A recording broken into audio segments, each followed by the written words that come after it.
Okay. Okay, welcome everyone. Thank you for coming. My name is Marina Mogilner, and I'm a professor of Russian Eastern European Intellectual History at the University of Illinois at Chicago. And I'm here in my capacity as a founder of this seminar, CNEX, which stands for Eastern European and Northern Eurasian Crosstalk, and at UIC. And I want to take just literally 2 minutes to explain why this talk is happening as part of the CNEXT seminar. And this is because in the pre-February 2022 reality, the annual Imperio Award lecture happened in St. Petersburg at the High School of Economics, as the history department of the High School of Economics. And in this new reality, we invite our awardees to present at the new format, but nonetheless, I want to acknowledge the role of the High School of Economics and History Department in hosting the awardees of Imperio, and I want to introduce Alexander Simonov, who was the founding chair of this history department and also the host of Imperio Award lectures, and he is currently here in the US. He is McCloy visiting professor at Amherst College, and he will introduce our today's speaker as if, you know, we continue with the prior format. So Sasha, the floor is yours. Thank you very much. Good morning and good evening in respective parts of the world. Thank you, Marina, for introducing the platform, the research seminar Boundaries of History, that indeed in its 10 years history merged with the Imperio Award. And since 2017, the award-winning publications were presented at this platform. And I'm very grateful to Professor Marina Mogilner for hosting at the wonderful seminar CNEXT at the University of Illinois at Chicago. It is my great pleasure to introduce Igor Kuziner, who received the Imperio Award for the best study of New Imperial history and history of diversity in Northern Eurasia up to the 20th century in the category of the best research article. The article in question, Millenarists, Capitalists, Cooperators, the Late Imperial and Early Soviet Experience of the Old Believers' Wanderers, published in Imperio in issue number 2 in 2021. So yeah, it's published in Russian, but available, and hopefully you will check that.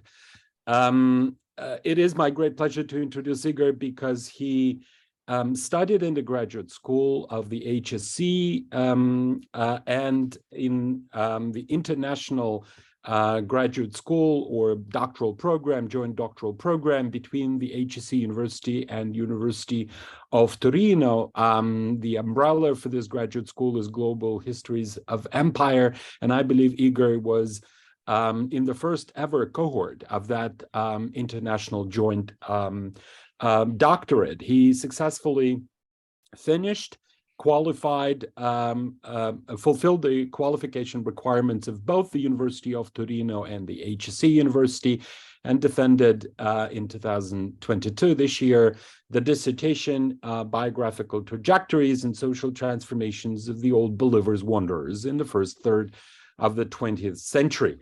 I also would like to highlight that Igor has a very strong publication record. Apart from the award-winning article, there is a wonderful article on the Red Death, the Wanderers and the Russian Ritual Murder in late Romanov's Empire, published in Anthropological Forum. And there was another one on the collective suicide of the Old Believers in the interwar Soviet Vyatka, published in Soviet and Post-Soviet Review. That is very recent in 2022. I congratulate Igor for finishing the dissertation and for producing the award-winning article. I congratulate Jana Karmina, the advisor for the successful completion of the PhD. And I would like to heartily thank Krespa Lishkola, the sponsor of the Imperio Award since 2017, and personally Pavel Ivlev. So without any further ado, I would like to pass the floor to Igor, and I would like to remind everyone that the format is that we will take it to 35, 40 minutes and then the Q&A, and you're welcome both to raise your hands and to enter your questions in the chat box. We will also allow questions both in English and in Russian if this is convenient for the audience. Again, Igor, the floor is yours. Congratulations, and you may start your presentation. Thank you so much. Thank you so much. Is it all about me? Oh, okay, dear colleagues, while I'm sharing my screen, I would like to say a few words of gratitude to Imperio, to Marina Magiller, Ilya Gerasimov, Alexander Semyonov, Sergei Glebov, who helped to make this article much better than it was at the first stage. So, can you see my screen? Okay, so now I'm starting my presentation. So it goes well. Okay, now we'll go straight to the first slide. I will begin with a short story. This story begins in the early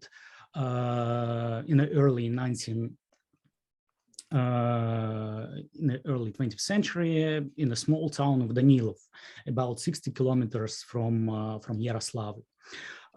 Three men, peasants, sat around the table in a wooden house in Danilov. These men were about to organize a cooperative and were checking local newspapers, trying to find advertisement about the suitable land to buy to build their steam mill. Suddenly, the eldest of them, who you can watch, you can see on the screen, literally clapped his hands and shouted, "This is it! I found it, guys! This is our chance!" And this shout was the beginning of history of the Millers cooperative in Danilov. And what is special about this story? How many such cooperatives were organized by energetic peasants and townspeople in the late Russian Empire? Obviously, thousands. What makes this story really extraordinary is that these three people at the table belong to the most radical of many branches of the old faith. They were wanderers or runaways. In Russian, they also had names straniki or biguny. They were living semi-legally, and the man who found the proper advertisement was Alexander Vasilievich Rybinin, man who lived literally illegally last 30 years, since 80s, when he was accused of ritual murder in Nevyansk, somewhere in Ural. So in the early 1910s, these same wanderers, led by this man Rybinin, first successfully organized flour production, and after the revolution, they successfully joined the Soviet agricultural system, reconfiguring themselves into artel, which existed until the end of 1920s. So my research began with a surprise and totally naive question. How was it possible that the bearers of arguably the most pessimistic eschatological worldview among many all believers did not get lost in the swirl of the transformation of political and social regimes in the late Russian Empire and the early Soviet state. But at contrary, they found their place in this whirlwind. So a few words about who are wanderers. The history of the wanderers began at the end of 18th century. The wanderers, their self-name was True Orthodox Christian Wandering or True Orthodox Christian Hiding. As reported, was one of the most radical movement in all belief.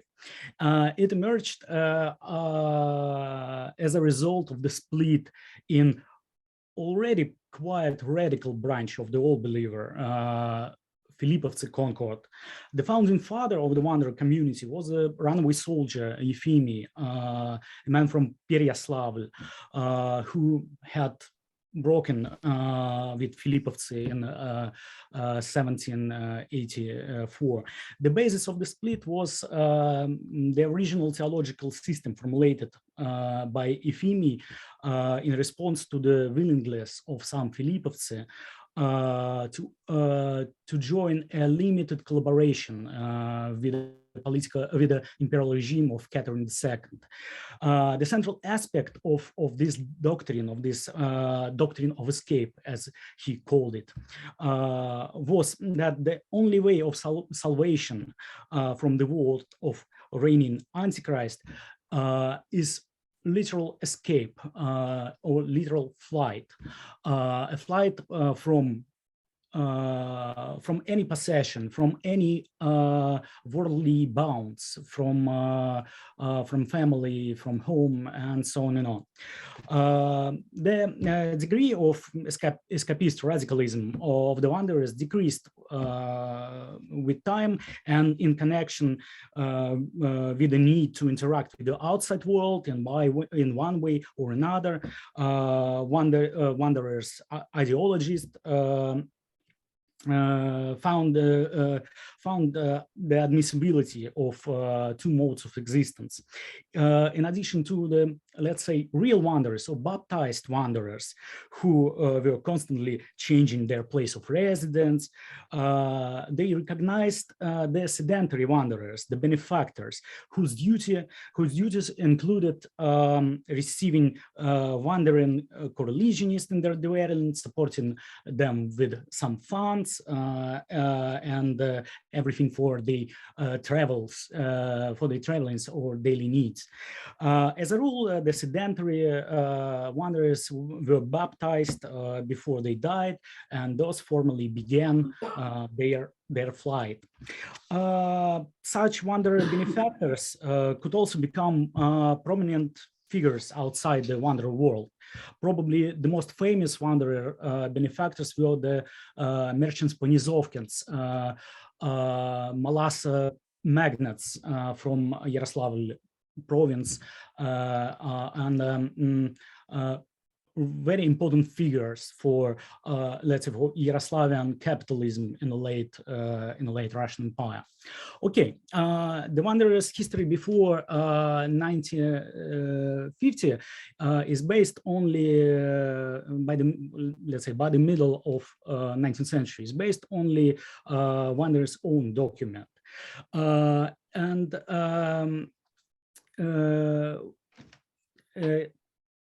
it based only on wanderers' document and shows the pictures of consistent isolationism of the wanderers. If one believes only wanderers' documents, wanderers' sources, one can imagine that we are talking about really hardened isolationists, millenarians who lived literally in catacombs. But before the middle of 19th century, while the liberalization or hardening of the imperial religious policy had a direct impact on their ideology in daily life, two worlds, wanderers and the state, at least the highest registers of the state, existed in part as parallel. Wanderers skillfully avoided unavoided contact with the state, and the central authorities were de facto unaware of their existence. Prior to the 1950, the wanderers managed to keep their activities more or less secret, at least from the highest registers of power. Although some wanderers came to attention of law enforcement agencies, police officials and synodal missionaries, local priests were unable to discern to see a full-scale religious network behind these sporadic incidents. However, literally in 1950, communities of runaways or wanderers were discovered in the village of Sapelke and in about 15 kilometers from Yaroslav. Officials of Ministry of Internal Affairs, led by Count Stenbok Femo and Slavophile poet Ivan Aksakov, investigating the activities of local gang of robbers, unexpectedly came across numerous cellars and hiding places, prayer houses of all believers, and numerous people without any documents while they were doing their searches. Interrogations revealed that some mysterious sect of the all believers runaways was operating in the village. This discovery led to a series of trial and repressions, and this unexpectedness of this discovery and the radical nature of Wanderer's doctrine, as it was seen by St. Petersburg officials, portrayed the Wanderer's image as a dangerous anti-state sect.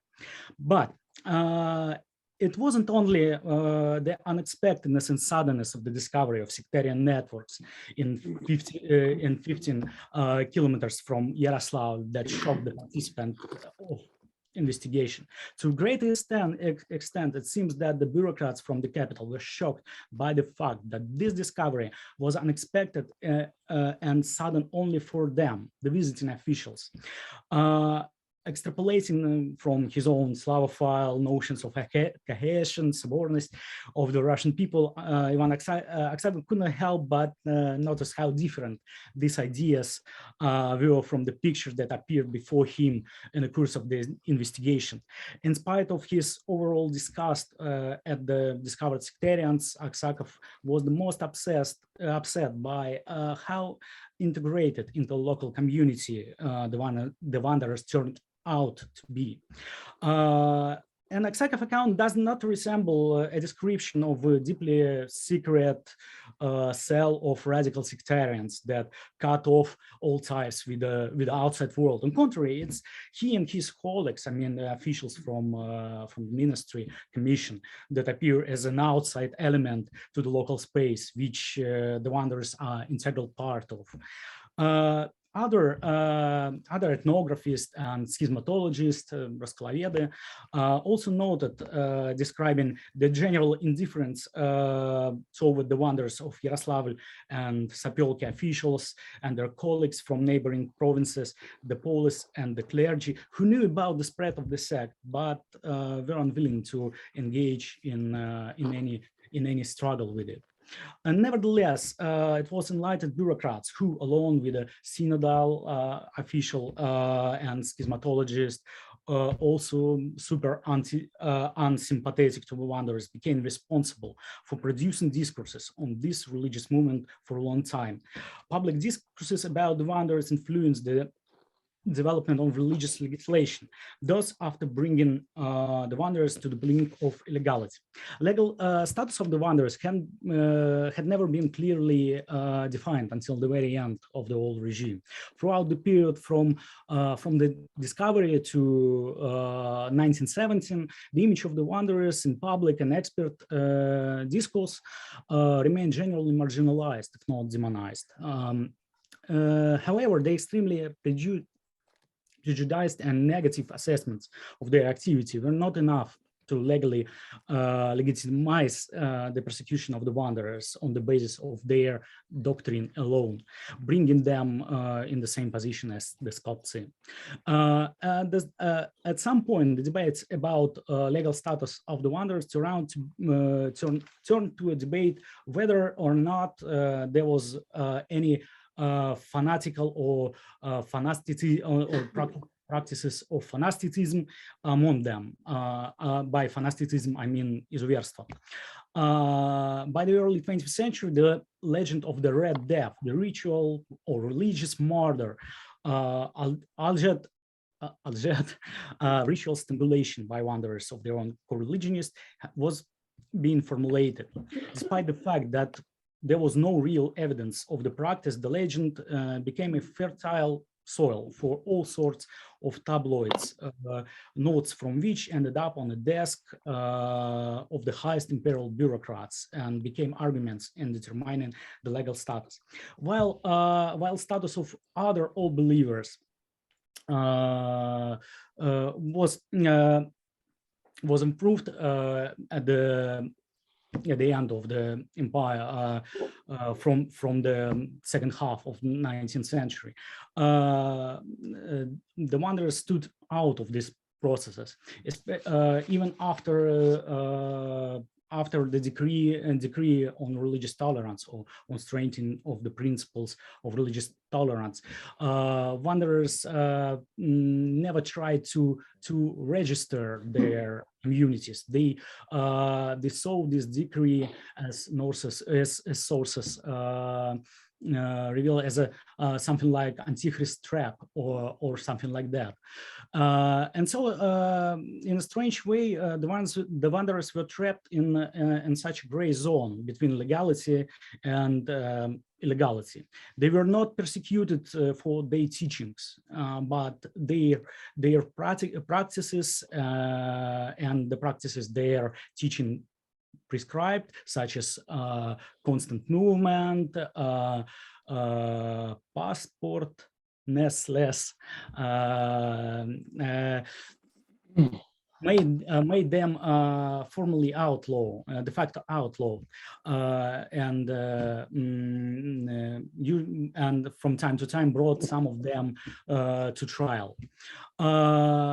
It was not only the absence of clear legislative assessment of the religious movement that led to the fact that wanderers existed in a gray zone. It is not to say that wanderers were uncomfortable in this state of things. On contrary, almost everywhere they come into the focus of the police or local officials or local Nikonian or Orthodox priests, we find them highly integrated into local communities through a network of patrons, of benefactors. Sometimes this patronage is exercised by extremely wealthy, influential people. I have mentioned Ponizovkins, like Rukavitsins in Perm, like Osipovs in Vladimir, famous local merchants. By 1910, wanderer activity was no longer a secret to police too. Until I hear something, some siren or something like that. I believe some technical problems are going on. I wonder if we can just I may have been muted already, the person who was. Yeah, just expel also, because I think that person has been Okay, I'm sorry. Yeah. Okay, I will. Okay. By 1910s, wanderers' activity was no longer a secret to police too. The gendarmes had a list of wanderers in Yaroslavl. Hello, it's Sam Baines. I'm sorry. Sorry, can you hear me? I believe we've been hacked, which is a proof of immense popularity of the topic. But what do we do now? Do we have a way to?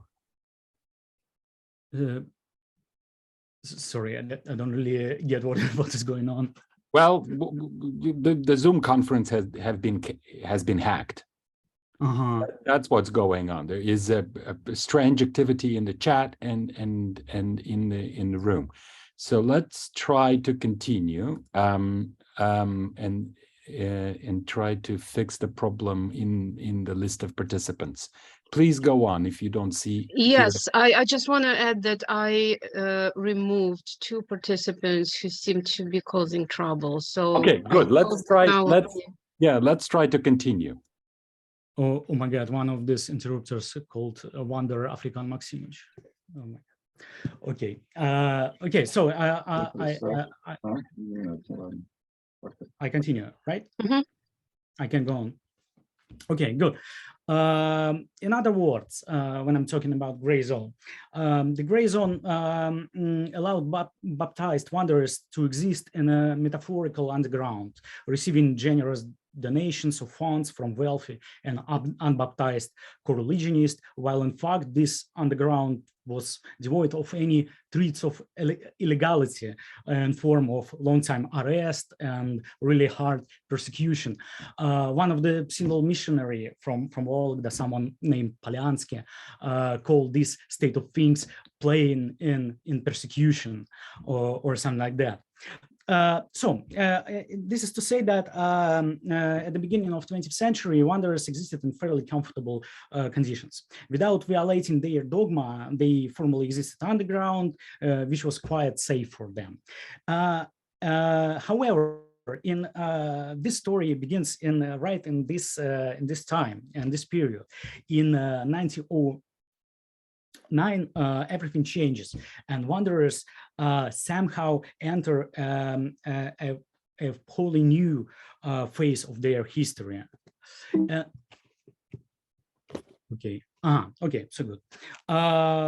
So first they tried to open a store, a grocery store, but the business didn't go. Then in 1910s, they turned to idea of the steam mill, one of the first, if not the first, steam mill in Danilov. The construction of the mill did not go smoothly and was hardened by drunkenness of the workmen. Some workmen were stealing goods from Ponizovkins. So,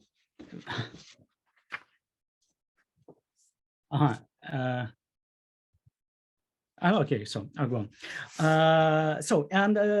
The total cost of organizing this mill was about 22,000 rubles, enormous by the standards of the time, especially for Danil. And nevertheless, the mill was built and registered under the name of cooperative. Formally established by 2 benefactors, and a theological school was opened at the mill, which became the alma mater for mostly all subsequent wanderers leaders over the next 30 or 40 years. And the main feature of the Danilov business was that it was actually run by baptized wanderers who, according to the tradition of the wanderers, could not be associated with worldly activities. Moreover, as critiques of the mill noted, quite quickly the shop at the mill began to sell tobacco. The employees began to work on church holidays and Sundays as well. My main question on in this fragment was okay, we know that they feel pretty comfortable in this gray zone. Why did they need this mill, and why did they need this business? It was quite doubtful for me that Danilov community was in poverty and felt the need for some extra funds for their daily needs, because such necessities were covered by Ponizovkins, and the rapidity and with which the wanderers managed to raise 20,000 rubles indicates otherwise. Some of my colleagues explained this activity of the millers of this wanderer community in this worldly activity through the eschatology, trying to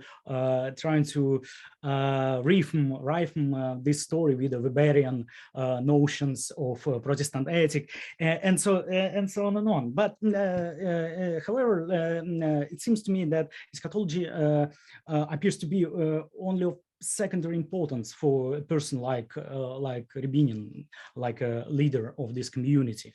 And the theology and eschatology serves him when it comes to recruiting labor, and it turns out to be of secondary importance when it comes to tobacco trade or working on Sundays or something like that. So, and one of the goals of my research was literally to de-exoticize all believers, including their economic activities. And here I argue not that I don't want to argue that Weberian schemes and Weberian explanatory framework do not seem to fill all believer capitalism. I just want to argue that all believer capitalism is enormously diverse space, and someone like Rябinin had nothing to do with someone like Sava Morozov or some millionaires capitalist from Moscow. I only suggest that we need to understood Weber here less literally and try to avoid any generalization.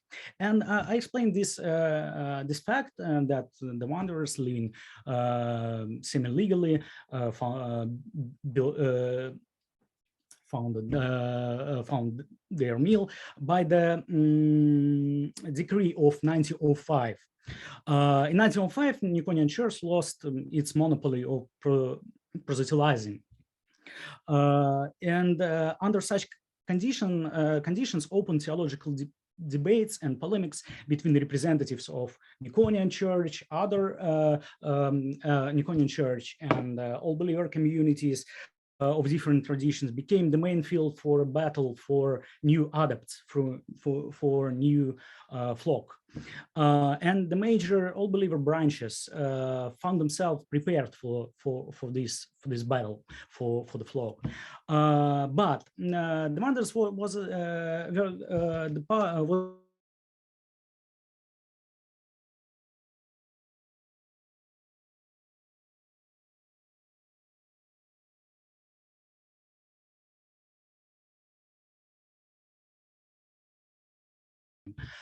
for adepts, for proselytes. And the community needs funds to establish an educational center. And while money for their daily needs was generously provided by Ponizovkins, the quest for funds to organize the theological school might have led Rябinin and his adherents to the idea of enabling their financial independence from the benefactors, from at the first place from Ponizovkins, who, as sources revealed, could also intervene in spiritual activities because they are financial sponsor. They felt that they were super important for this community, and so. In the same year of 1910, one of the most important events in the history of wonders took place. Rябinin convened the council, the church council, and displaced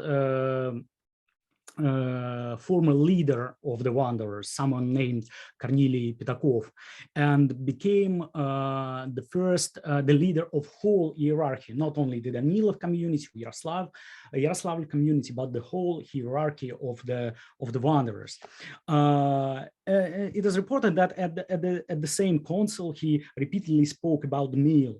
According to the report, to the sources, he reacted sharply to any criticism of his industrial initiative, and he was threatening to excommunicate his opponents. So Rябinin authority over the mill and the school was supplemented by spiritual authorities, and all the power in Wanderers community concentrated in one hands, in his. Obviously, this state of affair could not suit everyone. Moreover, Rябinin made every effort to centralize their hierarchy, and he did so in extremely authoritarian manner. Several polemical councils were held in 1911 to 1930, and the Wanderers community split into two opposite camps. The Wanderers advocate centralization for and permission for trade, and the Wanderers who insisted on the traditional Wanderers division of responsibility between spiritual sphere and worldly sphere. One can identify three vectors of transformation of the community pursued by Rябinin. First, centralization of hierarchy, financial independence, and what is one of the most peculiar thing here.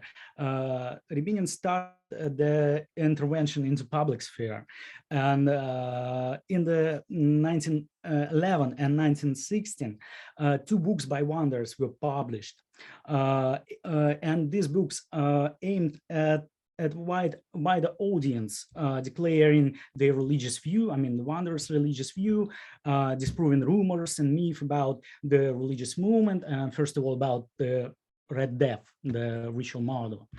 But in 1914, Rябinin was arrested on a report. Some of the carnelian, probably some of the carnelian of his some of his opponents reported him that he lived illegally. He was accused many years ago in ritual murder, and so on and on. And Rябinin was arrested. However, after the arrest of the leader, the mill did not cease to exist. It did not disappear. You know, Wanderers could easily just go outside and leave Danilov like their teaching prescribed them, but they stood in Danilov, and moreover it seemed that both school and the mill worked successfully, at least even the opponents, this is what even the opponents of the mill and Rябinin say. It is quite unclear how Wanderers went through revolution. The sources are quite sporadic. But next time we find Wanderers in 1920. We know that Rябinin was released from prison in 1918. He reached Danilov in 1920 or 1921. By this time, the steam mill had been nationalized, and you can see the document of nationalization of the mill, on liquidation of the 4 mill artel, and you can see 2 signatures, and both of these people are actually Wanderers, and I mean the people who signed this document. In 1920s, 10 years begins the period of dramatic coexistence with the Soviet power, with Wanderers begins, and in this year, the local Yaroslavl ČK began to visit under Wanderers artel, while they had a mill.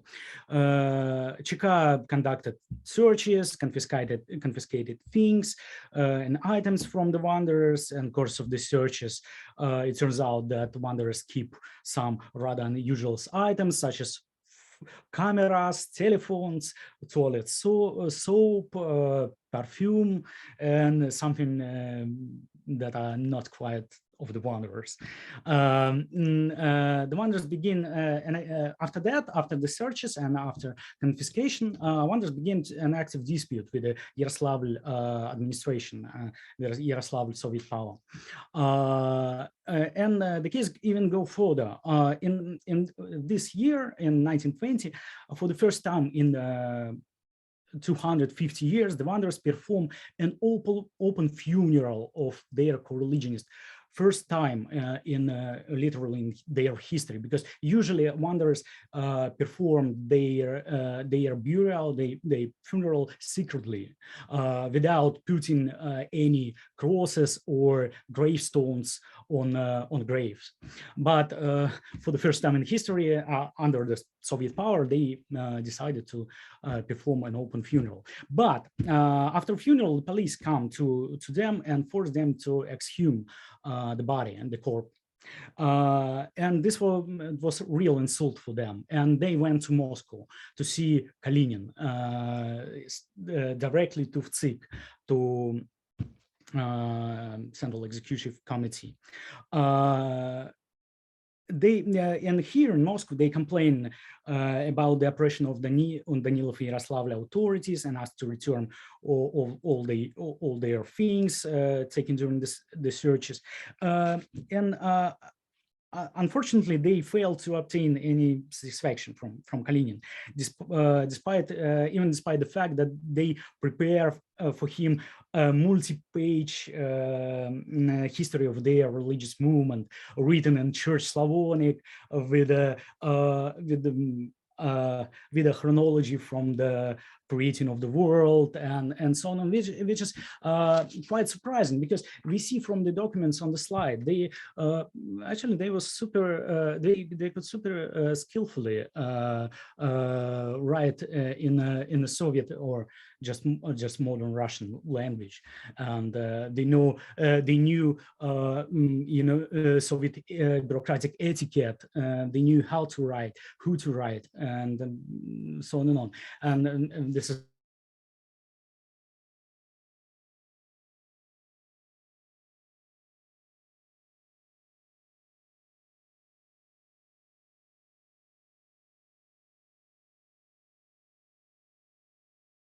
foray to Kalinin probably wasn't so unproductive. In 1921, the Warren's petition to organize an agricultural artel here in Danilov.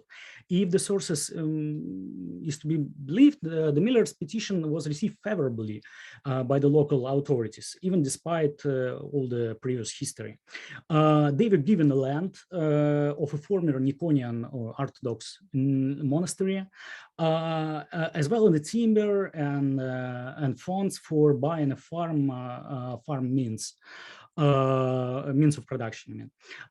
This is how the cooperative axiom, first wanderers cooperative, literally kolkhoz, collective farm, one of the many sectarian agricultural communes that emerged in the early Soviet or early Soviet years, came into being in Danilov.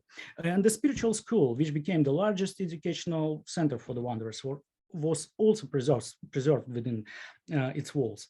Rare documents concerning the interaction of the wanderers with the local authorities do not indicate any conflict during this period. In 1925, in the registration form of the religious community, the wanderers, contrary to their own fundamental principles, registered themselves as sectarian. So at least two new things in wanderers' strategies of interaction with the power, with the various registers of power, emerged in the Soviet period. First, the first time in their they appealed to the central authority. They went to Moscow, straight to Vtsik, and the second one they registered as sectarian. They allowed, or maybe allowed, someone to register them.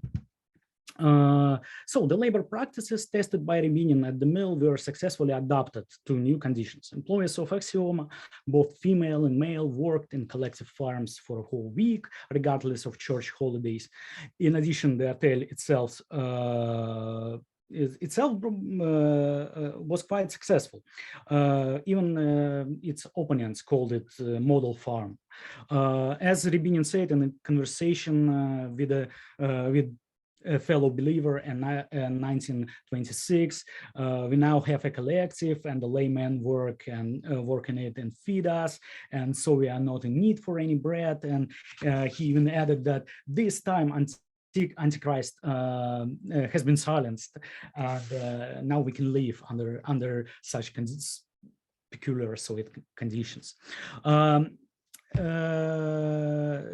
But contrary to the Wanderer's multiple statements made both in correspondence with Soviet officials and in their historical chronicles that they conducted an open life, one cannot say that relationship of the Wanderers and Soviet authorities in Danilov was fully harmonious.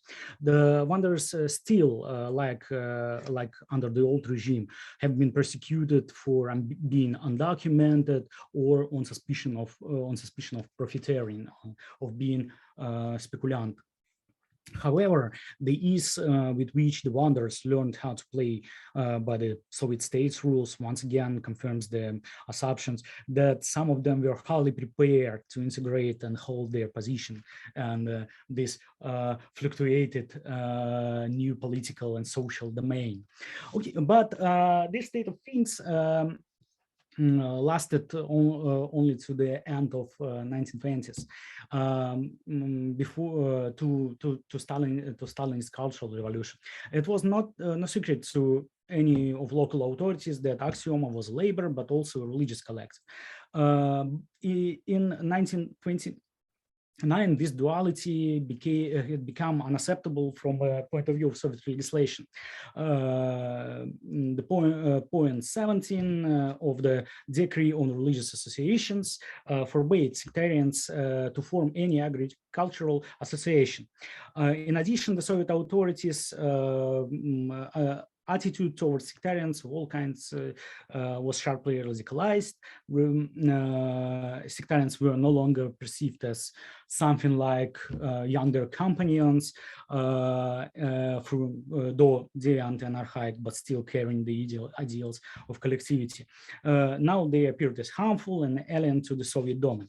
By the end of 1920s, the Danilov authorities took renewed interest in Axioma activities. And the exact date of Axioma liquidation is unknown. It seems to be 1929 or 1930.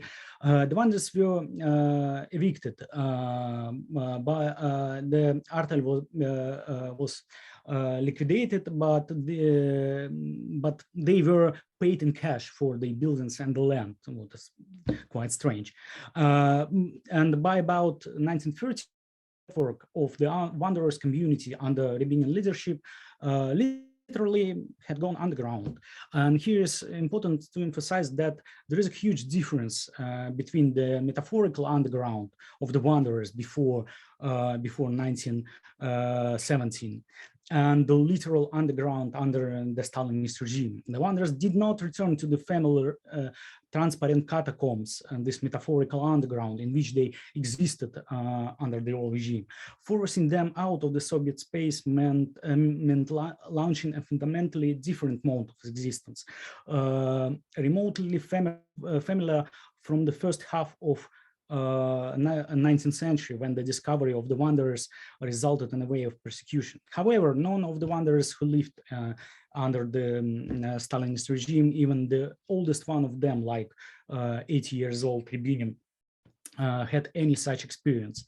And after 12 years of open life, and 20 years of open economic activity, Wanderers were forced to exist in a underground that was completely new to them. And the Wanderers left Danilov and dispersed throughout USSR. Many were repressed, many became important martyrs for the Wanderers. And you can see part of Wanderers' hagiography dated to approximately 1950s, and you can see how they use the Soviet some words from Soviet vocabulary in their hagiography. They call their our avant-garde zealous brothers and sisters, and there are many such traits in their writings after after they went underground. So to the end. I have tried to, in my research, I've tried to answer several questions, which were extremely important to me, because many things in this history surprised me very much. So I started with the narrowest one. I've tried to problematize the escapism of the wanderers. To do so, I try to estrange not wanderers per se, but their isolation and their escapism.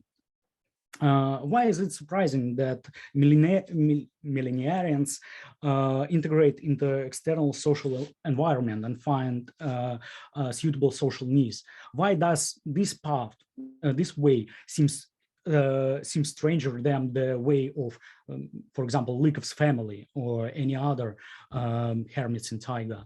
And my argument here is that the wanderers were not hardened isolationists. On contrary, even before the 20th century, they were highly integrated in rural and urban communities, as external sources show.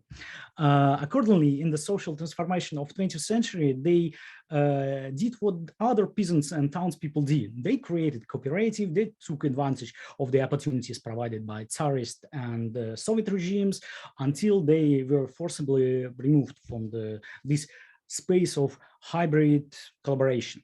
That doesn't mean that they were not millenarians. Neither Rябinin nor his associates testified that eschatological process just stopped. They continue to live in anticipation of an apocalypse, although this did not prevent them from adapting to changing world by joining late imperial capitalism or Soviet agricultural system, and they did it in every possible way, regardless of any obstacles. The second one, my research sought to problematize the attempts to all believers as carriers, as I said, of particular and peculiar economic, Weberian ethical mode, which gave rise to phenomenon, specific, unique phenomenon of late imperial old believer entrepreneurship. In the case of wanderers, for all importance of religious rhetoric and ethics for them, their experience of the late imperial capitalism was not much different from that of their non-all believers contemporaries. Moreover, in some cases, their ethic proved to be rather an obstacle to their economic activity. In addition, such exotizing perception include the opposite view on the all believers as archaic community of the radicals, whose members constitute an unsuitable companion for integration in any modern or modernizing domain. And as it turned out, although eschatology was indeed in the core of their ontology, wanderers were equally skillful in writing theological manuscripts and in interacting with the state official.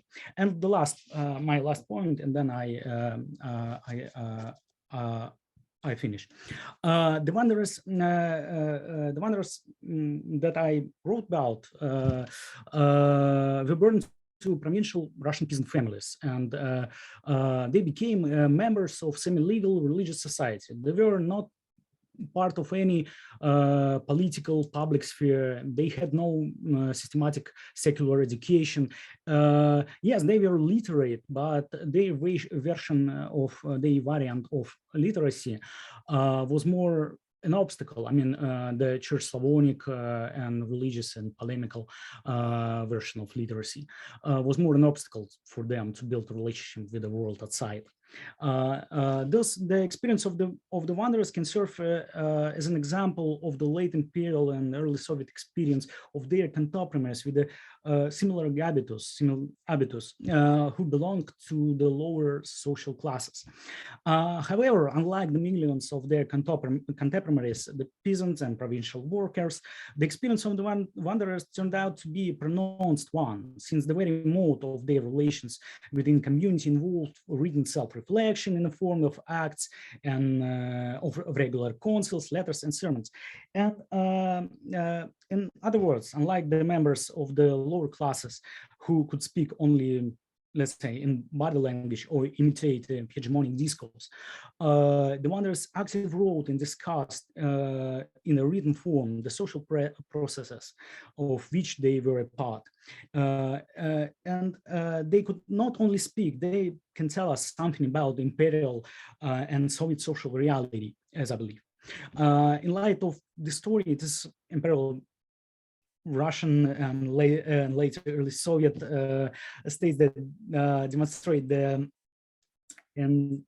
consistency between the proclaimed ideological coherence and social control on the one hand, and the factual hybridity of practices and social composition on the other hand.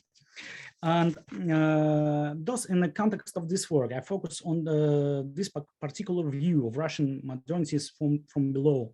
And what is important here is that it shows that Russian modernity could speak not only in languages of large-scale political projects, in languages of nation, race, class, and so on, but also the language of theological debates, council sermons, apocalyptic writings, and so on. And I think, as I believe, this approach refers to a broader problem of no nation-centered grounds for political and social solidarity in modern politics. What the wanderers can tell us? They tell us that, in contrast with the conventional historiographical tradition that offers a dichotomizing view on the relations of the wanderers and more broadly all believers and more broadly lower social classes with the world beyond the boundaries of their communities as relationship, dialectic relationship between the archaic tradition, moralizing world. They were not separate from processes unfolding in the world they live.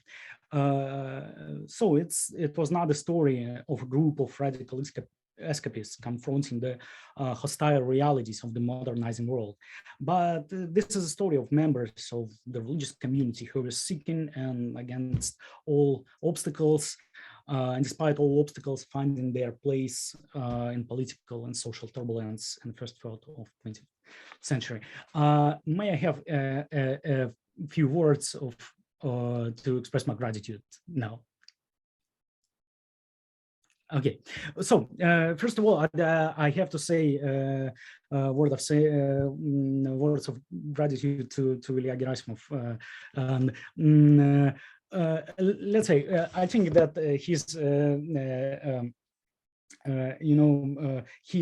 he made this article so I don't know so good, let's say, so well written, and thank you so much for your help, for your assistance, for your time, and for everything you've done to make this paper published. So I also express my gratitude to Alexander Semyonov, Marina Mogilner, Sergei Glebov as editors of Imperio, particularly to Alexander Semyonov as one who believed in my project at the earlier stage in Higher School of Economics in St. Petersburg, and two of my supervisors, Jana Carmina and Alberto Mazzaero, who are not here today, I believe. Right? Yes, I think so. So thank you. I'm all ears for your questions, and critiques, and comments. Well, thank you, Igor, and for the wonderful presentation that also brought alive so many pictures. I think it's already a historic sort of seminar, because we were hacked, and that's a sure sign of popularity of of research, which otherwise is read by, 2 reviewers and 2 members of the jury. So congratulations to all of us.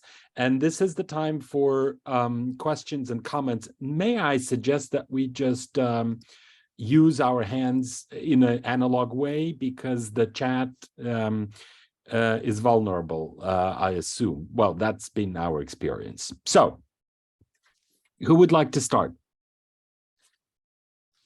I can see the hand of Marina Mogilner. Thank you, Sasha.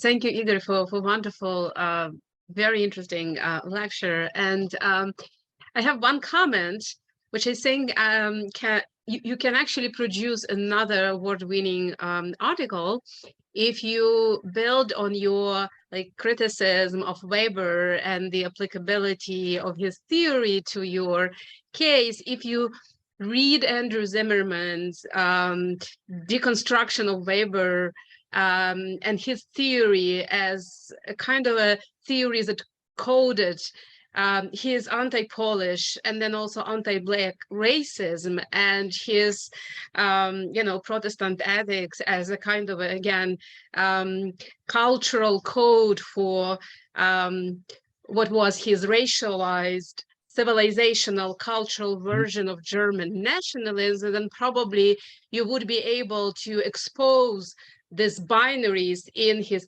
theory by showing how this kind of how your case complicates, the application of this theory based on those structural binaries. But my questions are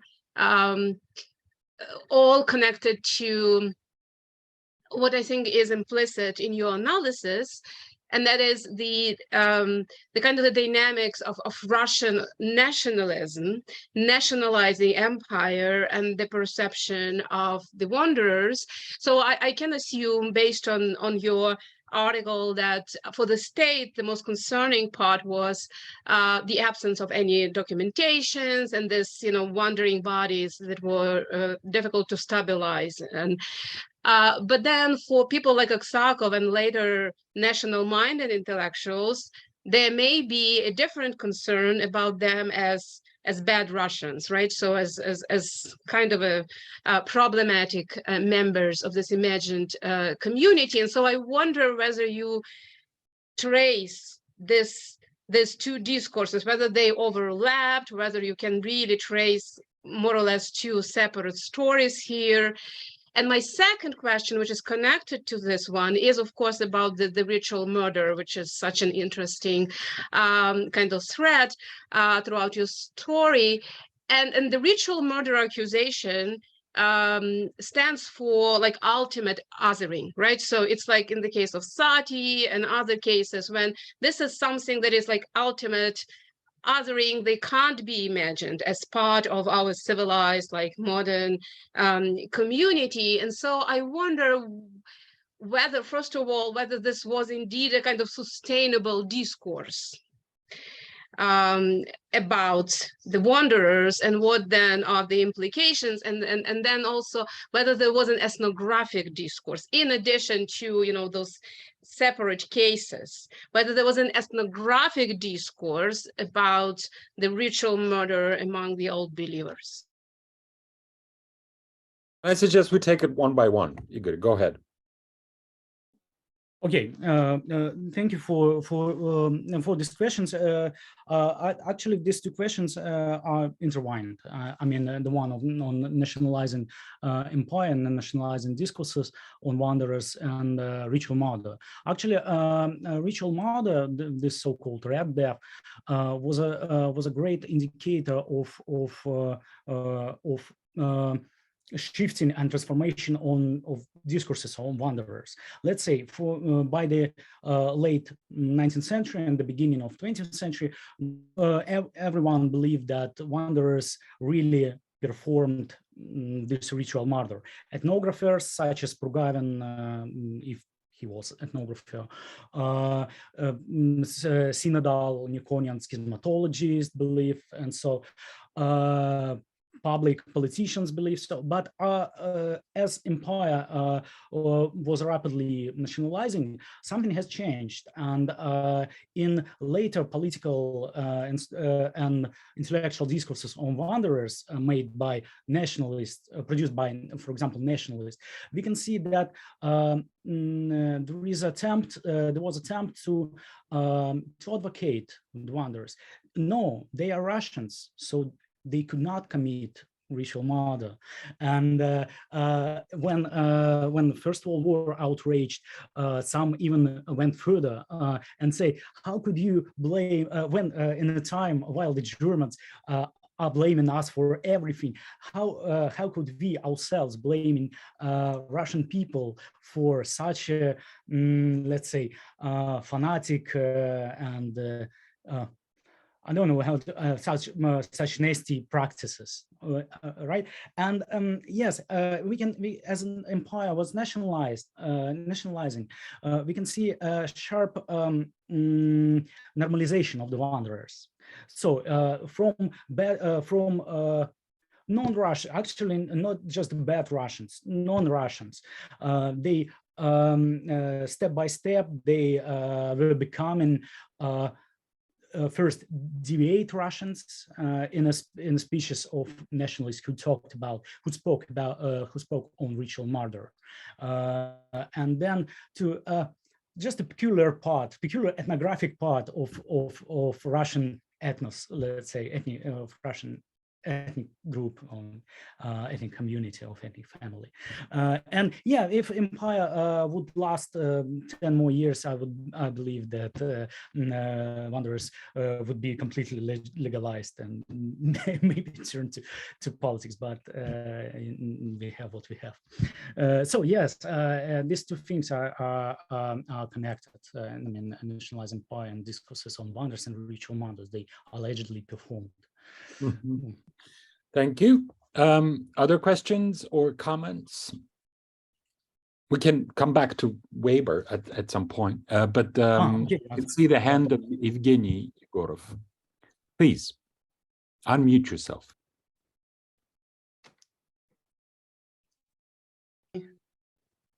Mm-hmm. No, or can you? We can hear you. Okay, great, thank you. Well, first of all, I'm glad to see you all, and congrats again to Igor for the article and for the presentation. But I was wondering about perhaps a minor detail of yours, and the detail is the rhetoric of Aksakov about this wanderers. So in my material and in what I'm doing, usually when the talk about underground society rises up, it's either the Soc section or Governor General trying to allocate resources to undercover this threat. Because it seems to me that the rhetoric of underground society or secret society, stretched from Decembrist revolt, is a constant threat of imperial agents. And I'm wondering whether Aksakov is trying to do the same, or is he trying to revert the picture and to romanticize somehow the secrecy and the figure of an underground man or underground society? Okay, my answer. Thank you, Zhenya. Aksakov never tried to romanticize this sectarian underground, but actually he had really very diverse attitudes to various whole believers. Because before the Sapelki, before the Yaroslavl province, he was in Bessarabia, when he found other all believers, and he was literally charmed by these people. He wrote that how good they were in labor, how active they were in local agricultural system and something like that. But wanderers were something that stood outside. First of all, yes, it was secret society, but I don't think that he conceptualized it in the same terms as a political organization. He was just deeply shocked at, as his letter revealed. He was just deeply shocked that he found something that he didn't expect to find there, you know, and that he came there to see to see, let's say, real Russian people, yes, but he found that Russian people is something that is very far from his ponderings or his images of Russian people, but I don't think that it wasn't okay. There was an idea in late imperial discourse that wanderers are bearers of political capacity, right? But I don't think that Aksakov ever expressed such idea, because this idea of let's say alleged political potential of wanderers belonged to more to Narodniki, to populists and such populist ethnographers like Prugavin or in later Bolsheviks like Bonch-Bruyevich or something like that. But Aksakov never tried to describe wanderers in political terms. Thank you so much. Marina, if I may, would you moderate? Oh, yeah, sure, Sasha, it's your turn.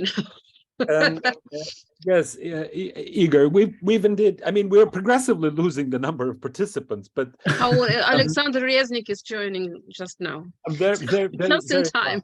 Very fine. But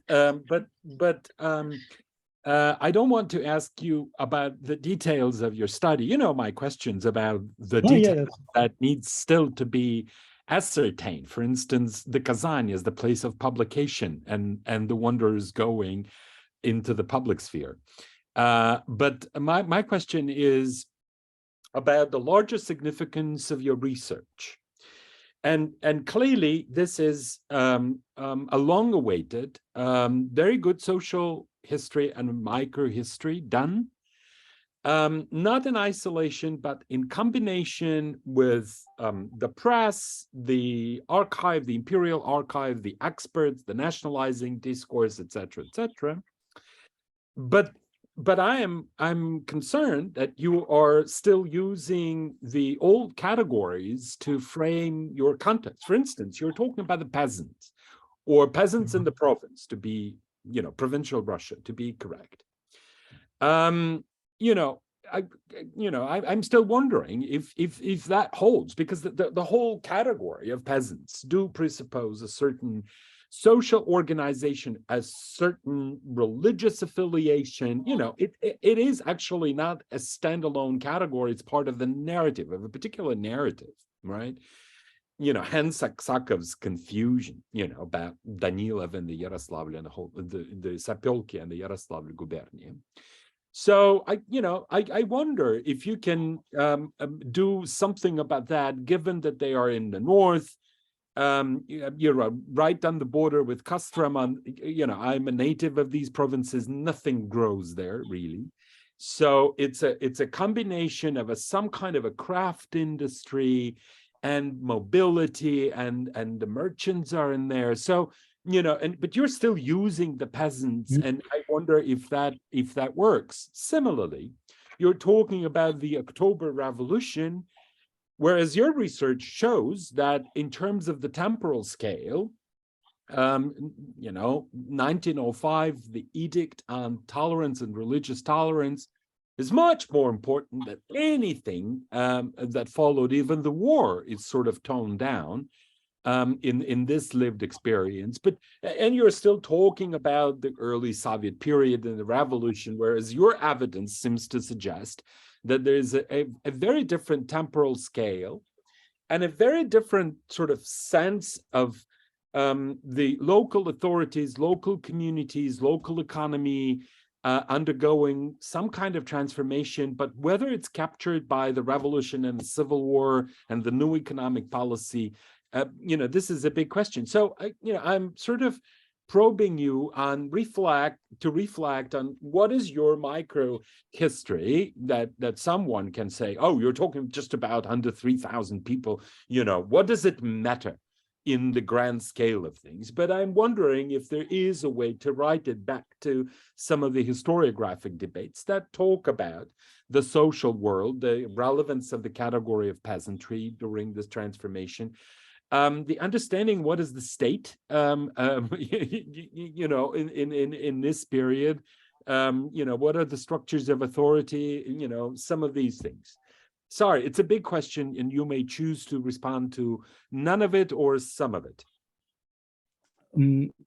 Okay, thank you so much. And on the part of peasantry as an outdated category, I completely agree. I just didn't ponder and didn't think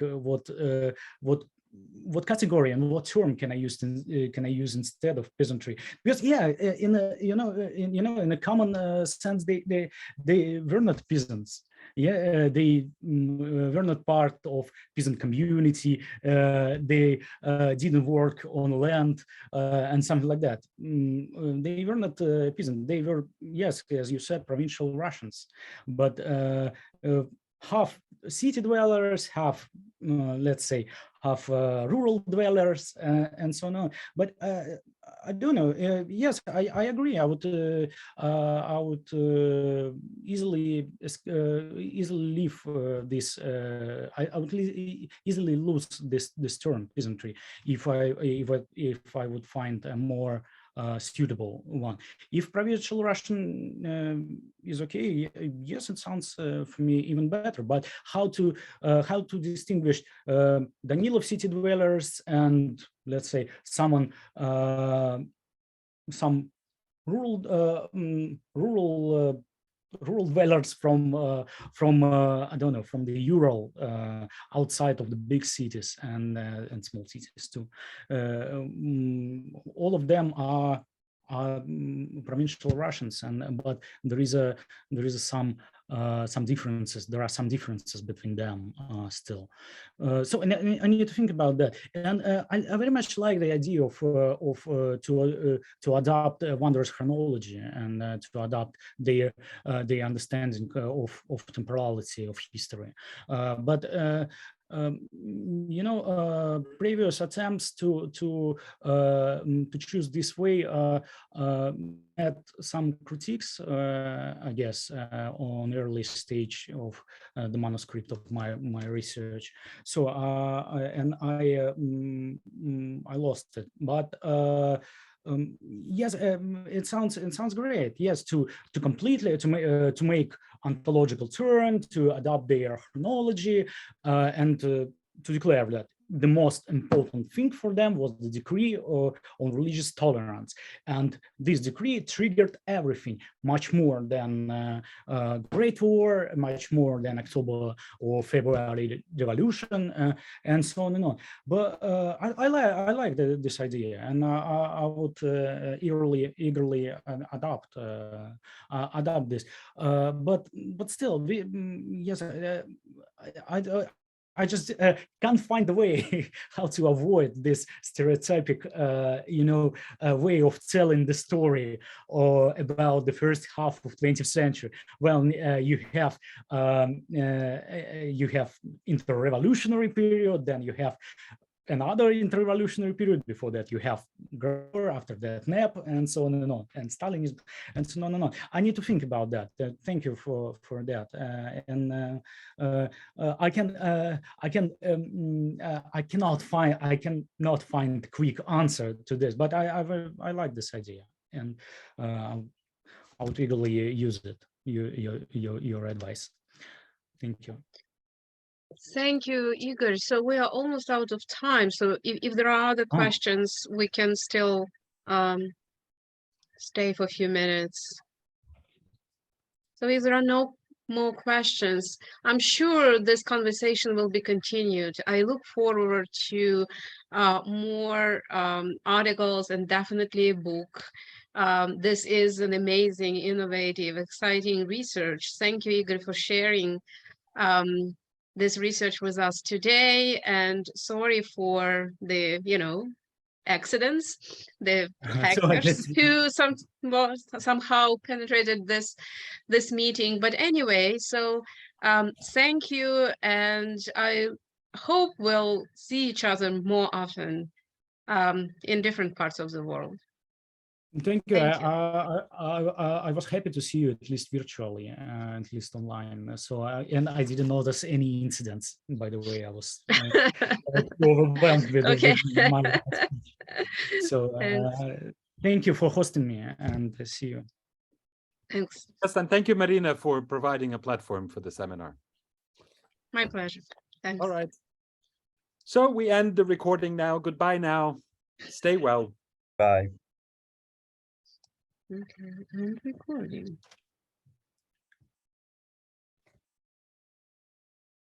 Yannick,